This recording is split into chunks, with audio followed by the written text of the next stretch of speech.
Me puede mandar.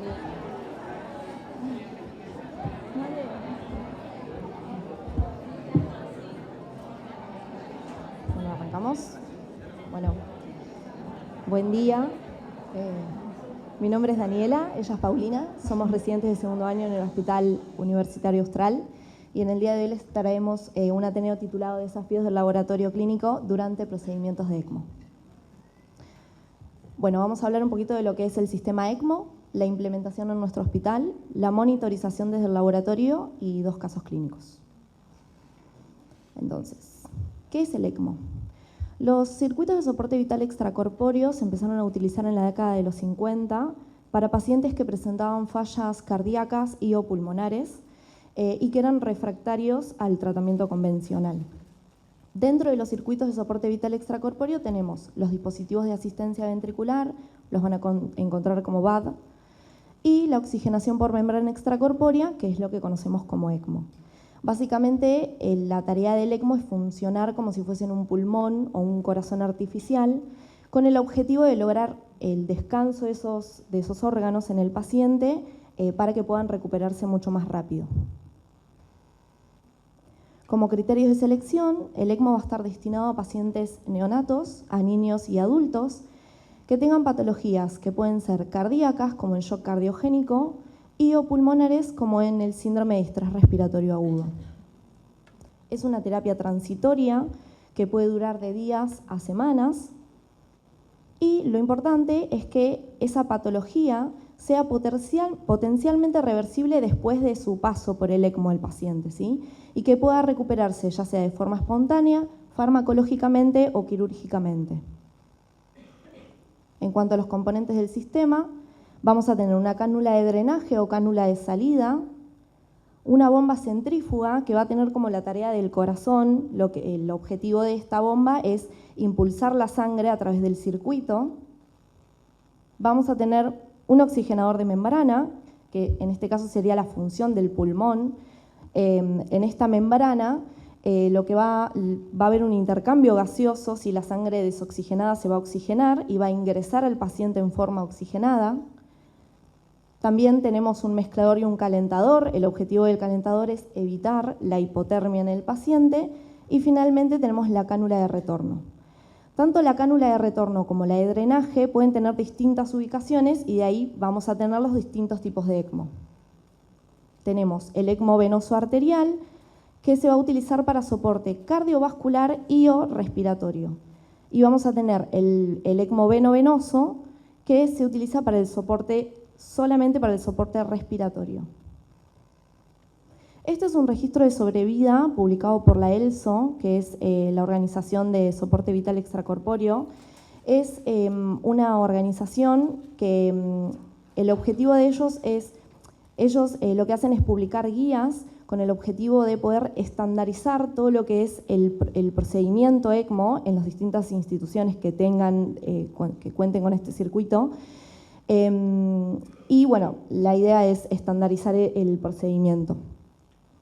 Bueno, en este reporte fue publicado en octubre del año 2022 con los datos del año 2021. En la primera columna podemos ver que divide la población en adultos, pediátricos y neonatos, dependiendo de su patología, ya sea pulmonar, cardíaca o cardiorrespiratoria. En principio, bueno, en la primera columna en la segunda columna vamos a tener el número total de ECMOs realizados, en la segunda el porcentaje de sobrevida durante el ECMO y la última columna es de la sobrevida del ECMO después del ECMO. ¿Bien? Como podemos observar, generalmente en los 3 grupos la patología pulmonar tiende a tener un porcentaje de sobrevida mucho más elevado, probablemente sea porque es menos severo que alguna patología cardiopulmonar o cardíaca.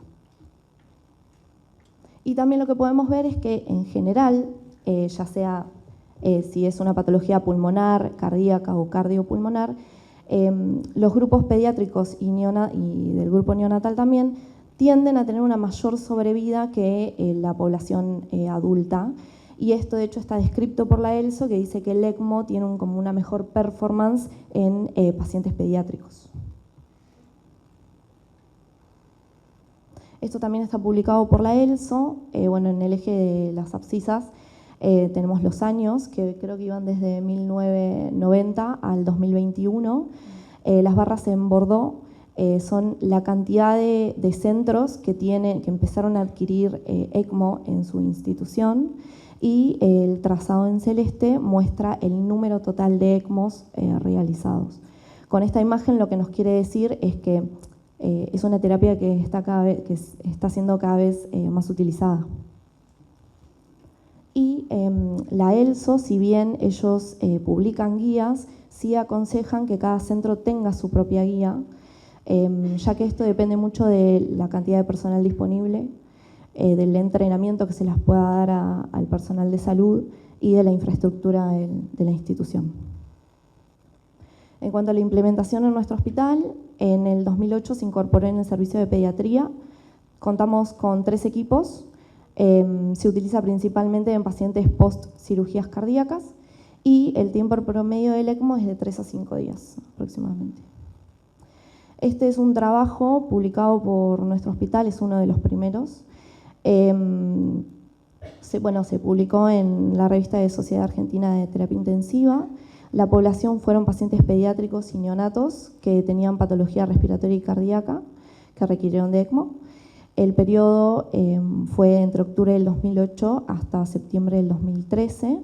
Tuvimos un N de 16 pacientes, de los cuales 12 tuvieron patología cardiovascular con un 75% de mortalidad y 4 respiratorios con un 25% de mortalidad. La mediana de edad del ECMO fue entre 3 y 16 días.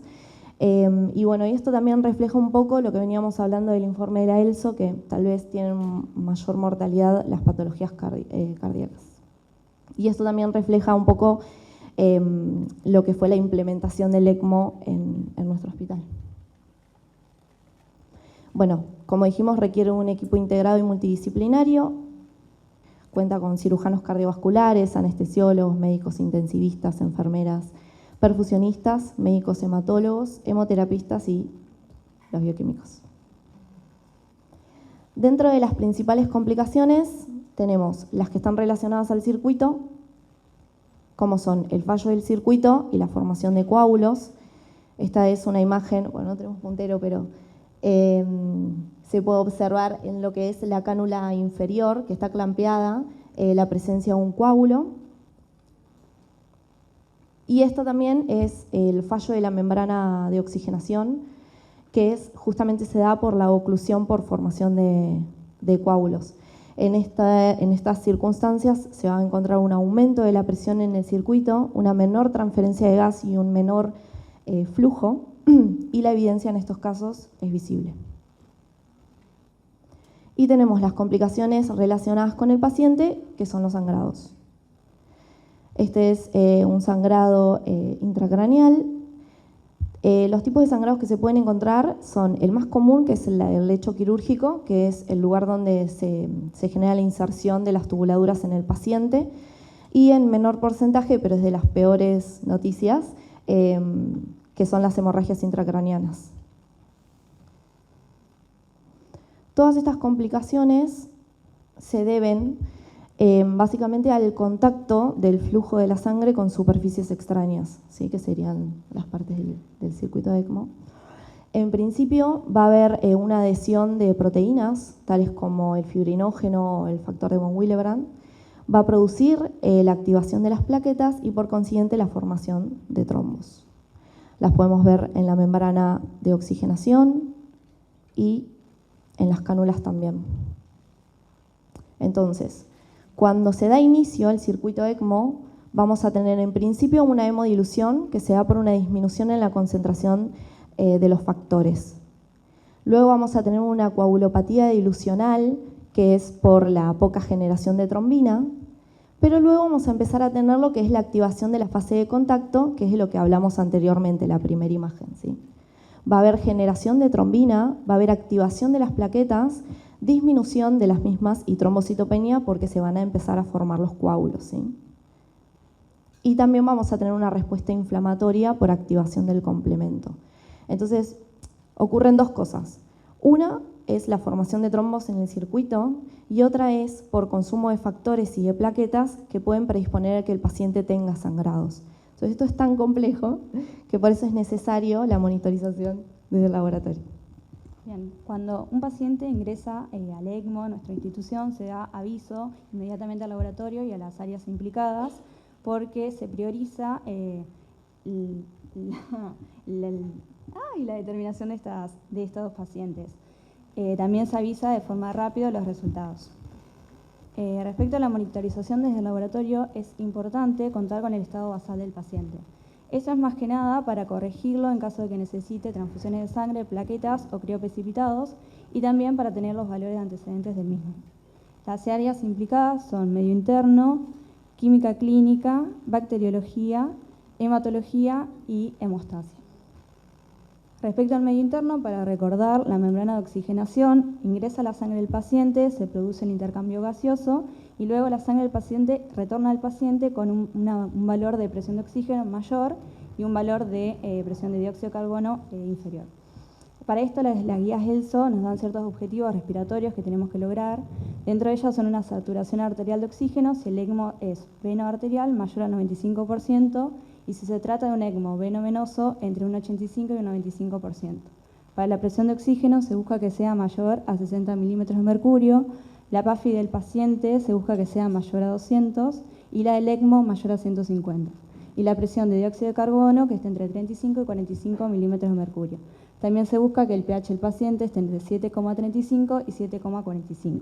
Hay situaciones, la determinación se suele solicitar cada 8 horas o según necesidad médica. Hay situaciones, como mencionaba Daniela, que se puede complicar y se sospecha que la membrana tenga un mal funcionamiento. En este caso, se remite al laboratorio gases premembrana y posmembrana. Y sospechamos que tiene un mal intercambio gasoso cuando la presión de oxígeno posmembrana es menor o igual al premembrana y la presión del dióxido al revés, es mayor o igual al premembrana. Esto nos está diciendo que no se está realizando correctamente el intercambio gaseoso. Respecto al área de química clínica, se hace un seguimiento nutricional del paciente con los valores de glucemia, proteínas totales y albúmina, y también se sigue el riesgo neurológico con ciertos iones como sodio, potasio, cloro, calcio y magnesio. La determinación se realiza cada 12 horas, diaria o según necesidad. Hay ciertas situaciones donde se sospecha hemólisis y en estos casos se pide también bilirrubina total o directa. Respecto a bacteriología, el rol es con el seguimiento de hemocultivos. Se pide un hemocultivo basal del paciente cuando ingresa al ECMO, cada 48 y 72 horas si hay signos de infección. Y por último, hematología, se solicita un hemograma completo por el riesgo de anemia y trombocitopenia y también se puede solicitar hemoglobina libre cuando hay sospecha de hemólisis. La determinación se realiza cada 6-12 horas, diario o según necesidad, por ejemplo, si el paciente presenta un sangrado grave. Respecto a hemostasia, este es el área que juega un rol muy importante debido a que el monitoreo de la anticoagulación va a ser crítica para el éxito del ECMO. La mayoría de los pacientes son tratados con heparina no fraccionada, pero hay ciertas situaciones donde pueden desarrollar trombocitopenia inducida por heparina, entonces se debe buscar anticoagulantes alternativos, como es el caso de la bivalirudina o el argatroban. Para recordar, la heparina se une a la antitrombina y potencia su acción inhibitoria. La antitrombina actúa sobre el factor 10 y la trombina. Entonces, la heparina es un anticoagulante de acción indirecta. Para determinarlo tenemos dos estrategias. Por un lado, se buscan ensayos tipo point of care, que es el caso del ACT, y también tenemos ensayos más robustos de laboratorio, como es el caso de la PTT y la heparinemia. Respecto al ACT o tiempo de coagulación activado, es el equipo que se muestra en imagen. Este es un equipo de pie de cama que en nuestra institución es manejado por anestesiólogos. En la imagen de la derecha vemos donde se carga la muestra, que es sangre entera, y se realiza por duplicado. El rango terapéutico es de 180 a 220 segundos, y esto si consideramos que tenemos un paciente pediátrico conectado, cuenta con la desventaja de que necesitamos mucha sangre para realizar el ensayo, que se suele pedir cada 1 a 3 horas. También cuenta con la desventaja que no representa únicamente el efecto de la heparina no fraccionada, ya que depende del número y de la función de las plaquetas, de los niveles de fibrinógeno, de deficiencias de factores, la temperatura y si el paciente presenta hemodilución o anemia. Tampoco tiene una buena correlación con los test de coagulación clásicos que utilizamos en el laboratorio, ni con las dosis de heparina, ya que a bajas concentraciones, es decir, menor a 0,6 unidades internacionales por mililitro, tiene baja sensibilidad y una alta tasa de error. Respecto al APTT o tiempo de tromboplastina parcial activado, en nuestra institución lo realizamos en el equipo ACELETOP 300. Como sabemos, es una prueba global de la vía intrínseca de la coagulación y mide de forma indirecta la acción de la heparina sobre la coagulación. Sin embargo, para analizar los resultados es importante conocer que varía si utilizamos diferentes reactivos, diferentes lotes o diferentes equipos. Por lo tanto, es muy importante que cada laboratorio realice su propio rango terapéutico. En el Hospital Austral, el rango terapéutico de la heparina, seguido con APTT, es de 56 a 87 segundos. Sin embargo, cuenta con varios factores que afectan los resultados. Por un lado tenemos la preanalítica, el volumen de llenado es muy importante, sabemos que se anticoagula con citrato, relación 1:9, entonces es muy importante que esté correctamente enrasados los tubos. El sitio de muestra también es importante, ya que muchas veces se remite al laboratorio muestras contaminadas. Y también es importante que se centrifugue a la hora de extracción y se procese dentro de las 4 horas, ya que las plaquetas liberan factor plaquetario 4 que puede inhibir a la heparina. También hay variables biológicas propias del paciente que pueden afectar, por ejemplo, la farmacocinética. Si hablamos del volumen intravascular en pacientes añosos o obesos puede estar alterado, o si hay pacientes que tienen alteraciones hepáticas o renal, también afecta la vida media de la heparina. Respecto a la dosis y respuesta, tenemos situaciones de pseudo-resistencia a la heparina en pacientes que tienen aumentado el fibrinógeno o el factor 8. Entonces, en estos casos suele ocurrir cuando hay infección o inflamación, o también pueden haber situaciones de resistencia real a la insulina en pacientes que tienen bajos niveles de trombina. También hay pacientes que ya ingresan con un APTT basal prolongado por su patología base, como alteraciones hepáticas o presencia de anticoagulantes lúpicos. Respecto a la segunda determinación de la heparinemia, se mide con la actividad del anti-10, mide de forma directa y específica la actividad de la heparina no fraccionada. El rango terapéutico es de 0,3 a 0,7 unidades internacionales mililitro. Se realiza también en el equipo ACELETOP por un método cromogénico y cuenta con las interferencias de niveles altos de bilirrubina, triglicéridos y hemoglobina libre, donde la estaremos sobreestimando. Entonces, para el monitoreo del ECMO, ¿cuál de las pruebas nos conviene utilizar?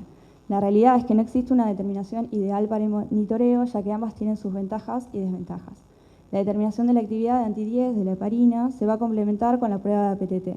Esto es debido a que la actividad del anti-10 de la heparina es una medida directa, mientras que la APTT, al ser una prueba global, nos va a estar hablando de situaciones del paciente. Por lo tanto, conviene utilizar ambas pruebas.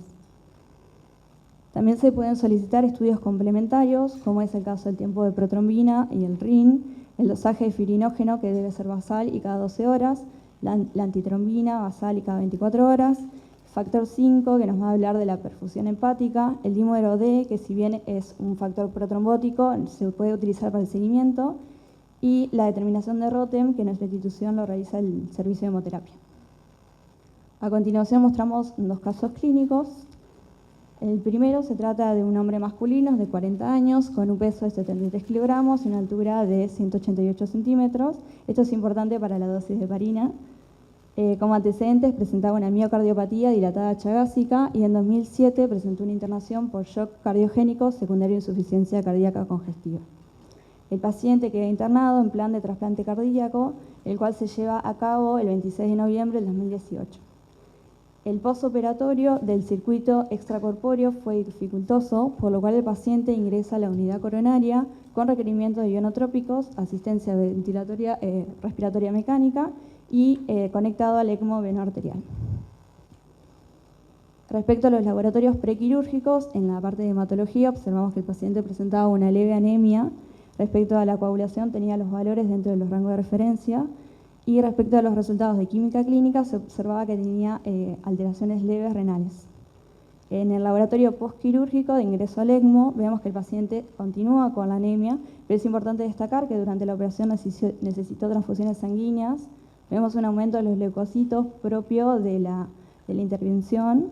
También vemos que el TP se prolongó, por lo cual que es esperable, digamos, para una operación, una cirugía. Y vemos en los resultados de química clínica que el paciente presentó un nivel de glucemia crítica. En nuestro hospital tenemos el protocolo de comunicación efectiva en el cual avisamos de manera inmediata a los médicos para que generen una corrección de los valores. Lo mismo sucedió con el ácido láctico, que presentaba un valor de 16 miliequivalentes litro, acompañado de un exceso de base de menos 8,8 y un bicarbonato de 15. Presentaba un pH de 7,38 y como el paciente estaba ventilado, presentaba una saturación de oxígeno y una presión del mismo aumentados. En la imagen se muestra el monitoreo de la anticoagulación durante el ECMO. En el eje X vemos la fecha y en el eje Y del lado izquierdo de la PTT y del lado derecho la anti-10 en unidades internacionales por mililitro. Si vemos al principio, vemos que ambos valores están aumentados porque el paciente recibió un bolo de heparina hasta que llegó al rango terapéutico de la PTT. Sin embargo, si lo comparamos con el rango terapéutico del anti-10, vemos que la mayoría de los días estuvo dentro de los valores. Por lo cual esto nos indica que es más, que es mejor el seguimiento con el anti-10, pero sin embargo el APTT nos está hablando de que el paciente está pasando por otras situaciones. Entonces, respecto a la evolución, el paciente ingresó al ECMO el 27 de noviembre del 2018. El 4 de diciembre presentó un sangrado mediastinal grave, por lo cual se disminuyó la dosis de heparina. El 9 de diciembre se retiró el ECMO y en total estuvo 13 días. Y en el resto del 2018 y 2019 el paciente evoluciona con un shock séptico, deterioro severo de la función ventricular izquierda, falla hemodinámica, renal hematológica y sin posibilidad de retrasplante cardíaco. Finalmente, el 12 de febrero del 2019 el paciente fallece. Es importante destacar que en este caso el paciente estuvo casi 2 semanas conectado al soporte, lo cual le dio mucho tiempo de recuperación. Bueno, vamos con el último caso. Tenemos una paciente femenina de 5 meses, diagnosticada con un ventrículo derecho único con doble tracto de salida. Esto quiere decir que su único ventrículo derecho irrigaba sangre no solo a la aorta, sino a la arteria pulmonar. Esto a la paciente le generaba una insuficiencia cardíaca y un aumento, digamos, un hiperflujo pulmonar. Entonces, a los 4 días de vida se le realiza una cirugía de cerclaje de la arteria pulmonar y una ligadura de un ductus arterioso. La cirugía de cerclaje lo que se hace es como tratar de reducir ese hiperflujo pulmonar y es una cirugía que ¿cómo se dice? Digamos, no es permanente, es transitoria. Ahí va. Entonces, a los 5 meses de vida se le realiza una cirugía programada, que es la cirugía de Glenn. La paciente tiene un posoperatorio con salida dificultosa del circuito extracorpóreo, entonces, presentó una disfunción ventricular severa y se la conecta al ECMO venoso arterial.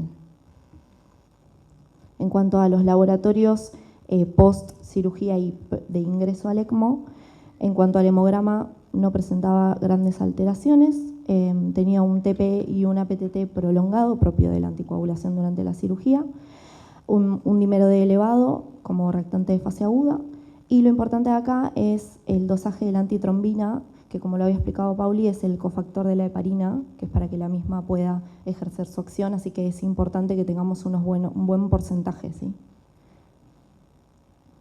Y en cuanto al estado ácido-base, no presentaba alteraciones significativas, lo mismo sucedía con la química.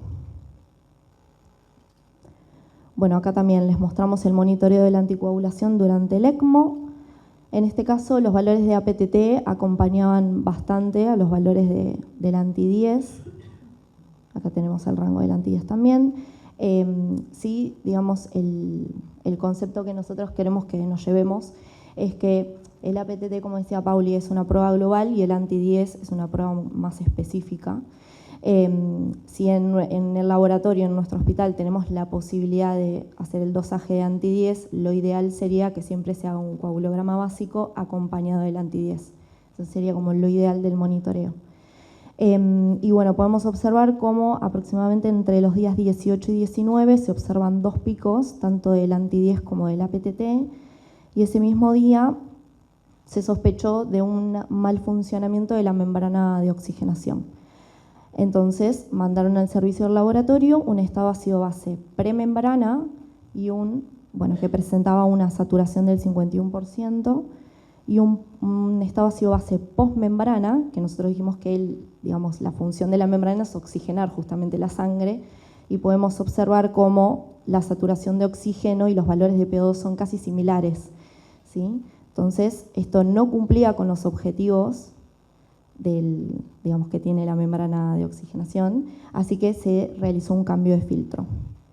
Luego mandaron también gases premembrana, podemos observar que tiene una saturación del 69%, y los gases postmembrana, que acá ya presentaban una saturación del 99% y una PO2 de 226, por lo cual constatan el buen funcionamiento de la misma.